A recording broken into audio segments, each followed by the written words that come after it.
Hello there, this is Senaris. So this guy is Paul Begala. He's been a third-way Democratic strategist since the Clinton years and was one of Clinton's personal advisors along with James Carville, another boomer Democratic strategist that hasn't been relevant since 1992. Begala is probably best known for being one of the hosts of Crossfire along with his friend Tucker Carlson in the early 2000s. Say something nice about John Kerry right now. I like John. I care about John Kerry. And something about President Bush. He'll be unemployed soon. I failed the See, I made the effort anyway. No, actually, I knew Bush in Texas a little bit, and truth is, he's actually a great guy. He's not a very good president, but he's actually a very good person. Your partisan, what do you call it, hacks. So the other day, January 17th, 2022, he was on CNN to run interference for President Biden's failings to pass his agenda. He claimed that Biden is doing a good job as a leader and implied it's Democratic voters' fault that Biden can't pass the legislation he ran on as a candidate. Did President Biden put more effort into getting infrastructure passed, for example? Well, he got infrastructure passed, and that's a good thing because success can breed success. He is putting the full force of the presidency behind it. I think the problem for the Democrats right now is not that they have bad leaders. They have bad followers. This is a preposterous claim. It's not the fault of Democratic voters that Biden can't control his party, letting Manchin and Sinema, two of its most centrist members and people Biden has more in common with than most of the party, stand up for their corporate overlords instead of the American people, who overwhelmingly support the Build Back Better bill, free college, student loan debt forgiveness, decriminalization of marijuana, and a myriad of other promises he made and seemingly forgot about. It's not the fault of voters that Biden can't get any Republicans to vote for his agenda, beside himself and the media propping him up as the Republican whisperer that was somehow going to convince them to reach across the aisle instead of just giving reach-arounds to their donors. It's not the fault of voters that Biden has given up on trying to do anything about the pandemic, which has killed more Americans during his first year than under Trump's last.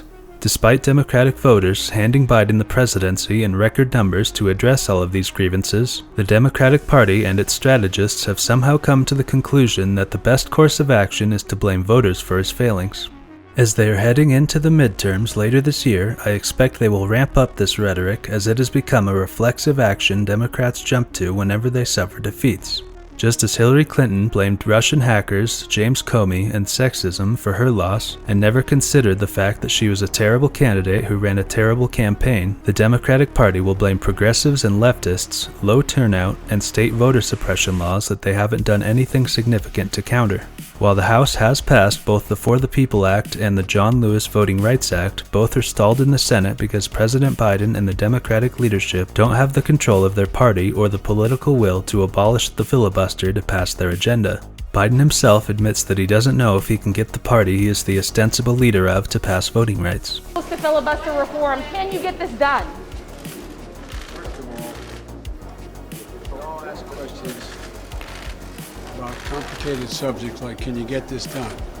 I hope we can get this done. The honest to God answer is, I don't know whether we can get this done. Is this mic on? I guess, anyway. Yeah. And I'm not sure either. But anyway, I hope we can get this done. Given Biden's low approval rating, his mishandling of COVID, and his seeming unwillingness to throw his weight around to get his agenda passed, it's almost a foregone conclusion that Democrats are going to get annihilated in the 2022 midterms. I think their only hope at this point, aside from abolishing the filibuster, would be for Biden to break out his executive order pen and start signing things until it runs out of ink.